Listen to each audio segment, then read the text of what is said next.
Break के बाद स्वागत है आप सभी का। शुक्रवार को पीसीसी में जन सुनवाई के दौरान मंत्री राजेंद्र गुढ़ा ने जो बयान दिया उस पर बवाल तो होना ही था।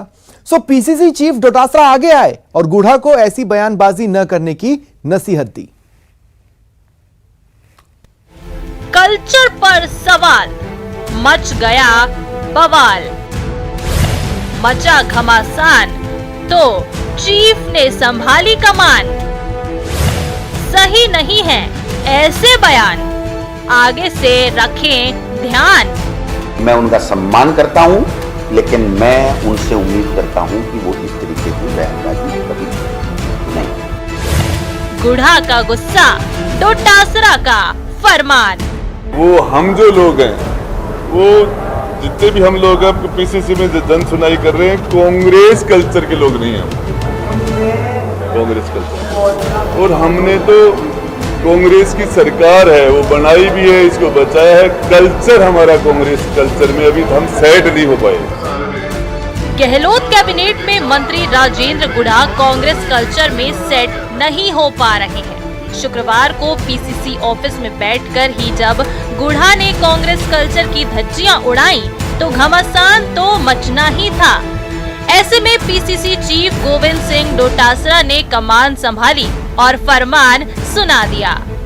डोटासरा ने कहा कि इस तरह की बयानबाजी पूरी तरह गलत है और किसी से भी इस तरह के बयान की अपेक्षा नहीं की जा सकती है।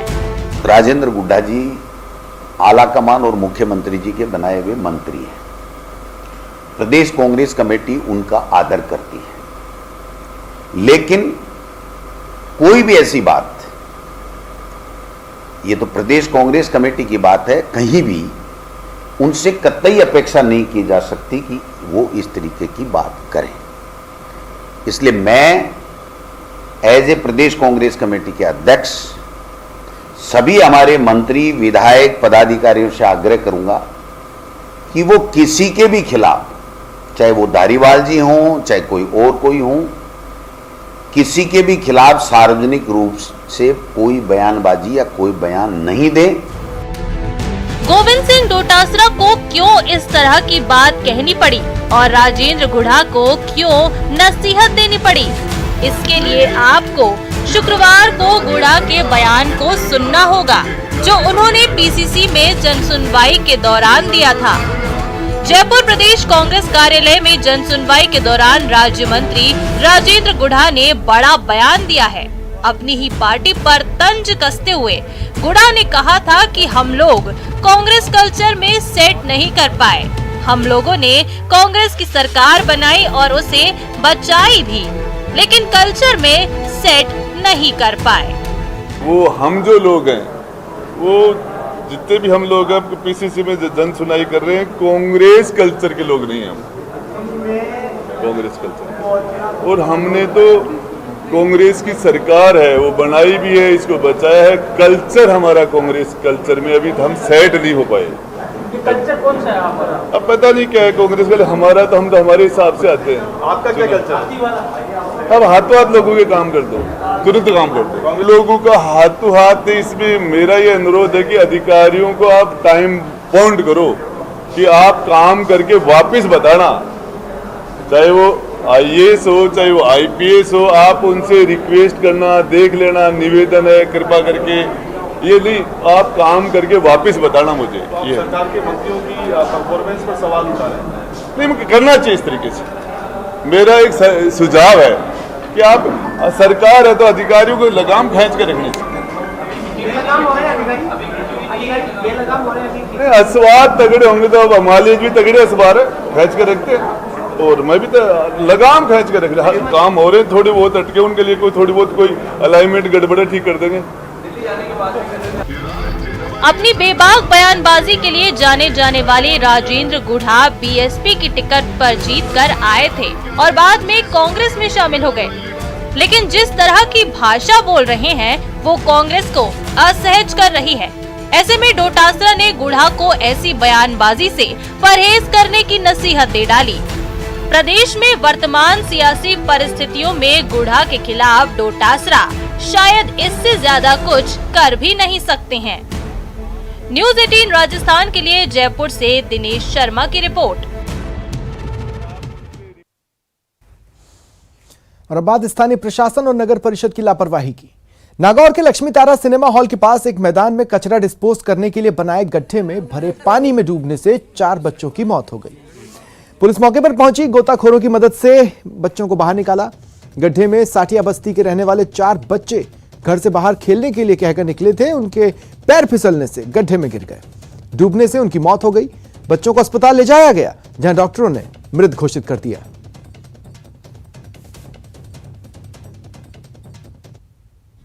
आज अभी सुबह थाना कोतवाली पे सूचना मिली थी कि यहाँ स्टेडियम के सामने जो साठियों की बस्ती है उसमें एक बरसाती पानी में डूब के 4 बच्चों की मृत्यु हुई है। इसमें 2 बालिकाएं हैं, 2 बालक हैं जिनकी उम्र 3 से 4 साल है। हॉस्पिटल में लेके गए उनको, जहाँ उनको मृत घोषित किया गया है। उनके पोस्टमार्टम की और पंचनामे की कार्यवाही जारी है। हम प्रशासन से संपर्क में हैं, प्रशासनिक अधिकारियों को भी सूचित किया गया है और जो अन्य राहत की कार्यवाही है वो प्रशासन के साथ समन्वय रखते हुए शीघ्र करवाई जाएगी। न्यूज़ 18 इस घटनाक्रम पर कुछ अहम सवाल खड़े कर रहा है। नगर परिषद ने आखिर ये गड्ढा खुला क्यों छोड़ा? साथ ही सवाल यह भी है कि जो कचरा डिस्पोजल सेंटर बनाया गया उसको बस्ती के अंदर क्यों बनाया गया? आखिर लापरवाही के इस गड्ढे का जिम्मेदार कौन है? मासूमों की मौत हुई है। यह घटना चीख चीख कर कह रही है कि जिम्मेदार कौन है और क्या जिम्मेदारों पर किसी भी तरह की कोई कार्रवाई होगी?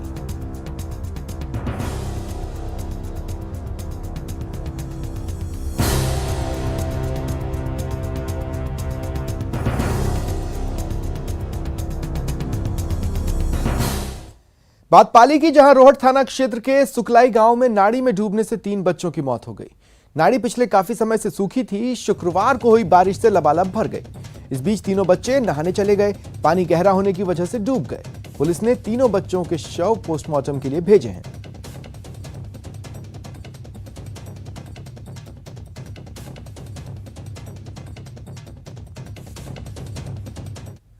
सीकर जिले में सोमवार से एक बार फिर बड़े किसान आंदोलन की तैयारी है, लेकिन इस बार लड़ाई केंद्र से नहीं, राज्य सरकार से है। मामला जिले के 35,000 किसानों को फसल खराबे के बाद भी मुआवजा नहीं मिलने का है। यह मुआवजा केवल अफसरों के बिना मौका देखे तैयार की गई रिपोर्ट की वजह से नहीं मिला। इसके विरोध में 18 जुलाई को सीकर के फतेहपुर में किसान महापड़ाव डालेंगे।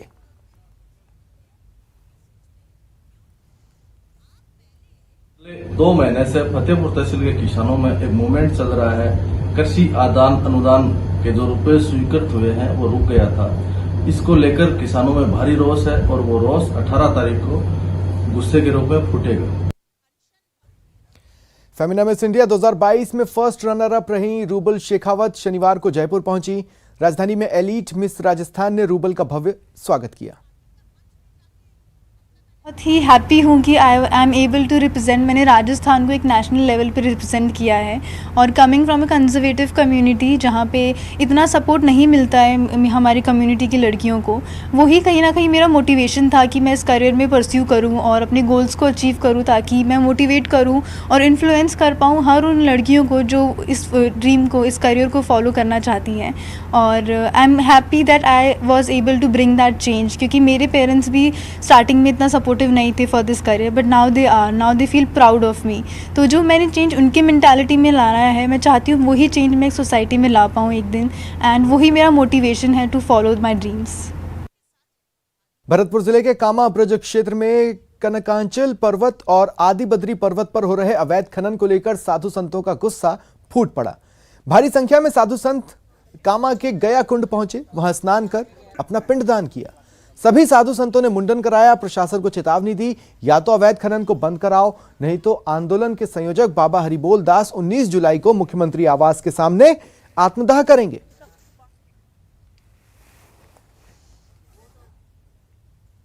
बद्री है, कनकाचल पर्वत है। हम लोग के हो गया 1.5 साल धरना देते हुए। मुख्यमंत्री महोदय ने 31 अक्टूबर 2021 को दिए थे आश्वासन कि इसको हम लोग 5-7 दिन में बंद कर देंगे। आज हो गया लगभग 9 महीना हो गया। तो मुख्यमंत्री ने भी बार बार आश्वासन दिए हैं, उसके पहले भी और मिल चुके थे मुख्यमंत्री से, अन्य अधिकारी से, सब कार्य हो गया, लेकिन इसको वहाँ पर मंत्री जो है, मंत्री चाहे विधायक, इनको मिली-जुली सरकार से वहाँ पर रोक दिए।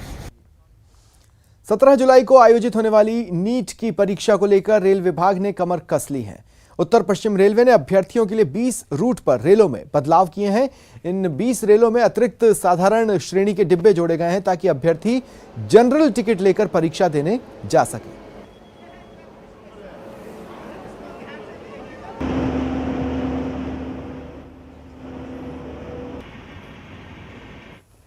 पश्चिम रेलवे द्वारा दिनांक 17 जुलाई को आयोजित होने वाली नीट 2022 परीक्षा के परीक्षार्थियों की सुविधा हेतु 20 गाड़ियों में साधारण डिब्बों की अस्थायी बढ़ोतरी की गई है। या परीक्षार्थियों से अनुरोध है कि कृपया इस सुविधा का लाभ उठाएं और उचित टिकट लेकर ही सफर करें। जयपुर के महाराजा कॉलेज की जमीन अधिग्रहण का विरोध जारी है। सेव एजुकेशन सेव महाराजा कैंपेन संघर्ष समिति ने महाराजा कॉलेज में आज जोरदार प्रदर्शन किया। इस दौरान कॉलेज के पूर्व छात्र और वर्तमान छात्रों ने मिलकर सरकार के खिलाफ नारेबाजी की। कहा, सरकार को कॉलेज की 1 इंच जमीन भी नहीं लेने देंगे।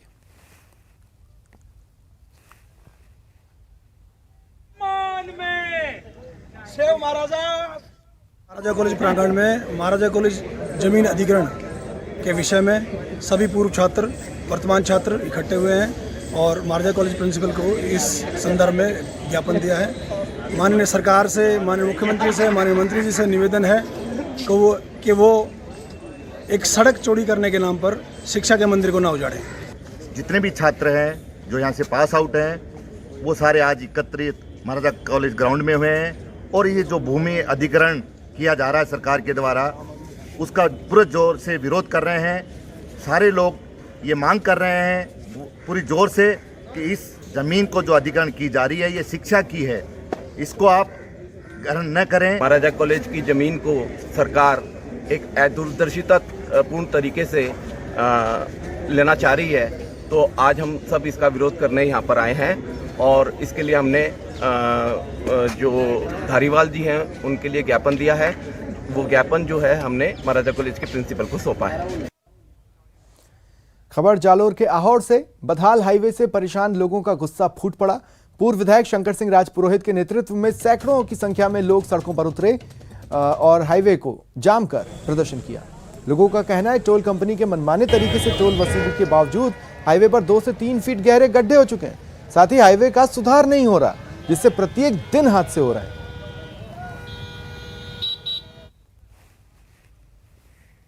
सारे अधिकारी उस रोड से निकलते हैं, उसके बाद ये रोड की 3-3 फीट के खड्डे, इस बात को लेकर आंदोलन मुझे करना पड़ा और रोड को एक बार 2 घंटे पूरा जाम। दौसा में प्रदेश सरकार के कृषि विपणन मंत्री मुरारी लाल मीणा ने 100% परिणाम देने वाले संस्था प्रधानों का सम्मान किया।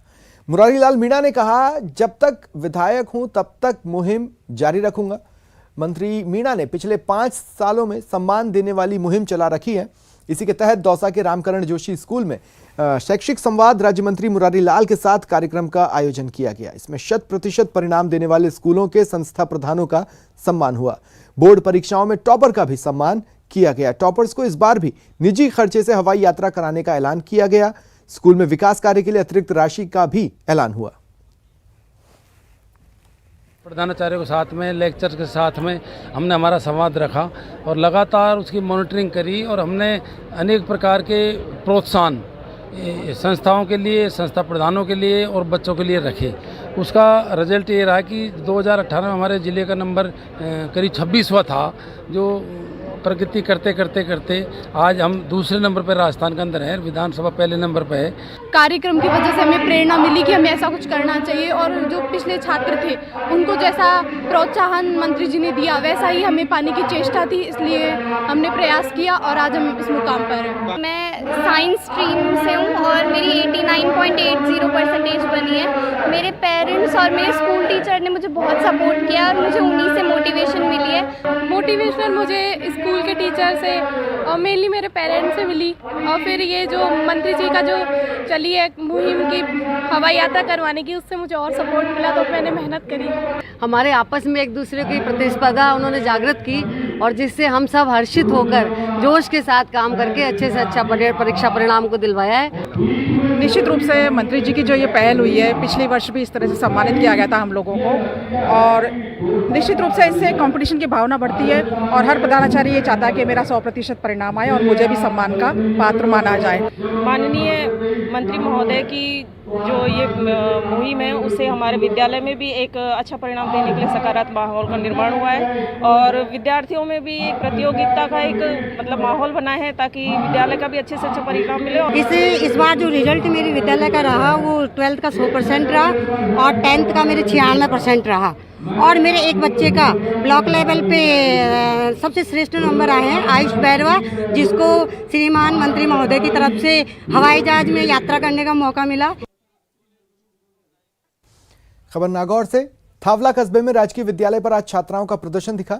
स्कूल को इंग्लिश मीडियम में बदले जाने के विरोध में छात्राओं समेत ग्रामीणों ने विद्यालय प्रधानाचार्य नंदलाल शर्मा को ज्ञापन सौंपा। इसमें कहा कि उनके गांव थावला में महात्मा गांधी अंग्रेजी माध्यम स्कूल सत्र 2022-2023 में ही हुआ है, जिसके कारण पूर्व में हिंदी माध्यम से अध्ययनरत सभी छात्राओं को परेशानी का सामना करना पड़ रहा है।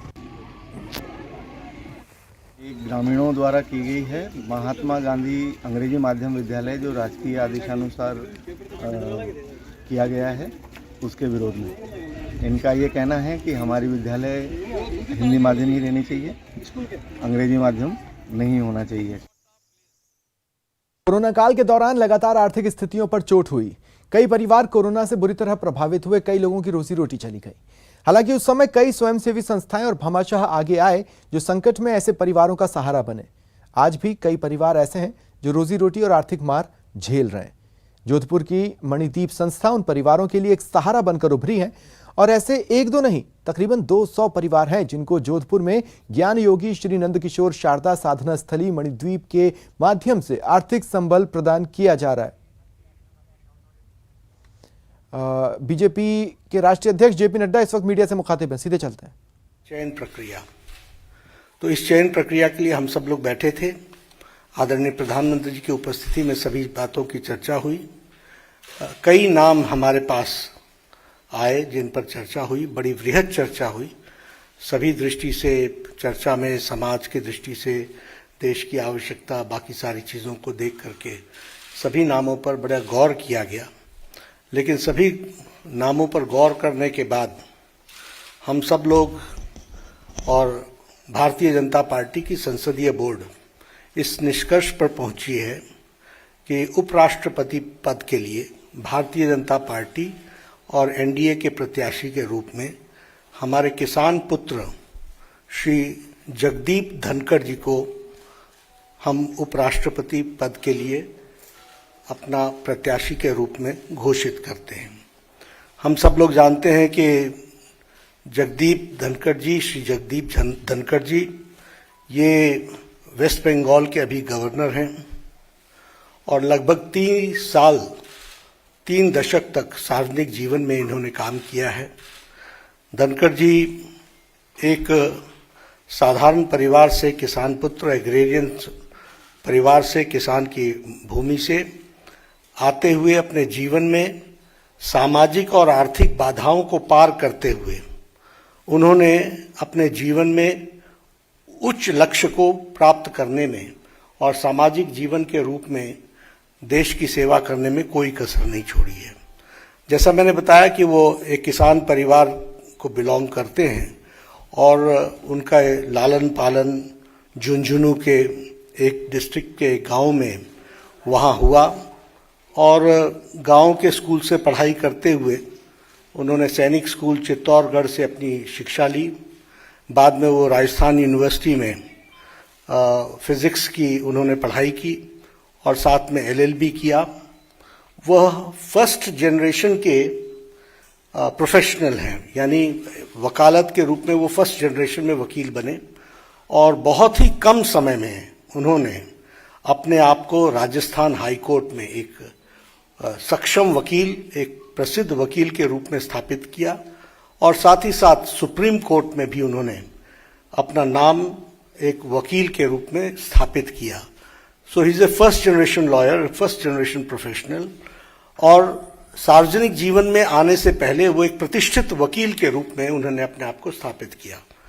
वो सुप्रीम कोर्ट में वकील थे जब उन्होंने पहली बार लोकसभा 1989 में झुंझुनू से चुनाव लड़ा और वहां से वो विजय हासिल की और बाद में वो 1990 से लेकर के 1993 तक वह parliamentary affairs, minister of state for parliamentary affairs के मंत्री रहे और बाद में वो राजस्थान के किशनगढ़ कंस्टिट्यूएंसी अजमेर डिस्ट्रिक्ट से विधानसभा के भी सदस्य रहे और उनका एक लंबा एडमिनिस्ट्रेटिव एक्सपीरियंस रहा है।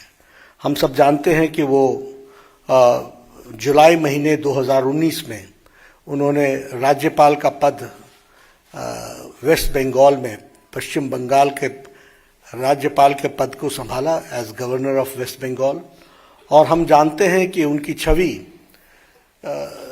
पीपल्स गवर्नर, लोगों के गवर्नर, लोगों के दिल पर राज करने वाले ऐसे शख्सियत के रूप में वो राज्यपाल के रूप में स्थापित हुए हैं और उन्होंने जिस तरीके से सार्वजनिक जीवन में सेवा की है और लंबे समय तक सेवा की है, इन सारी बातों को ध्यान में रखते हुए भारतीय जनता पार्टी और एनडीए ने ये तय किया कि किसान पुत्र, साधारण परिवार से बढ़ते हुए फर्स्ट जनरेशन के professional, fully equipped as an administrative capacity और जिनका सार्वजनिक जीवन में एक बहुत ही अच्छा योगदान रहा है, ऐसे प्रत्याशी को भारतीय जनता पार्टी और एनडीए अपना उपराष्ट्रपति, वाइस प्रेसिडेंट का प्रत्याशी घोषित करती है और आगे चल करके उनके नॉमिनेशन की तारीख भी तय होगी और फिर चुनाव की दृष्टि से तैयारी होगी।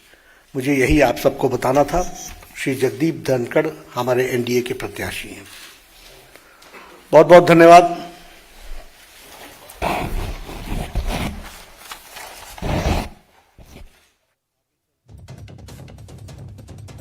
खबर है इस वक्त की, एनडीए ने अपने उपराष्ट्रपति पद का उम्मीदवार भी घोषित कर दिया है और देखिए राजस्थान के लिए ये एक खुशखबरी हो सकती है। राजस्थान के लिए ये बहुत बड़ी खबर है क्योंकि राजस्थान से बहुत गहरा नाता है उस नाम का। पश्चिम बंगाल के राज्यपाल जगदीप धनखड़ को एनडीए ने अपने उपराष्ट्रपति पद का उम्मीदवार बनाया है। देखिए बेहद बड़े मास्टर स्ट्रोक के तौर पर भी आप इसे देख सकते हैं। एक मास्टर स्ट्रोक राष्ट्रपति पद के उम्मीदवार के तौर पर चला गया और अब उपराष्ट्रपति पद के उम्मीदवार के तौर पर भी यह एक मास्टर स्ट्रोक कहा जा सकता है। जगदीप धनखड़ की अगर हम बात करते हैं तो किसान बैकग्राउंड से हैं, वकालत का उन्हें अच्छा खासा एक्सपीरियंस है और राजस्थान में तो उनकी पढ़ाई हुई है। राजस्थान में उन्होंने अपने राजनीतिक करियर की शुरुआत की है। आरयू में वो रह चुके हैं। झुंझुनू, चित्तौड़गढ़, जगह जगह उनकी जान पहचान के इतने लोग हैं जिनमें खुशी की लहर दौड़ पड़ी है। तो राजस्थान के लिए एक बड़ी खुशखबरी के तौर पर भी आप इसे देख सकते हैं। ये बड़ी खबर आपको बता रहे हैं, जगदीप धनखड़ को एनडीए के उपराष्ट्रपति पद के उम्मीदवार के तौर पर मैदान में उतारा जा रहा है। तो देखिए कयास लगाए जा रहे थे कि कब बीजेपी ये अनाउंस करती है, कब एनडीए ये अनाउंस करता है। अनाउंसमेंट राजस्थान के लिए भी ये बड़ी खबर लेकर आया है। मुझे दें इजाजत, नमस्कार।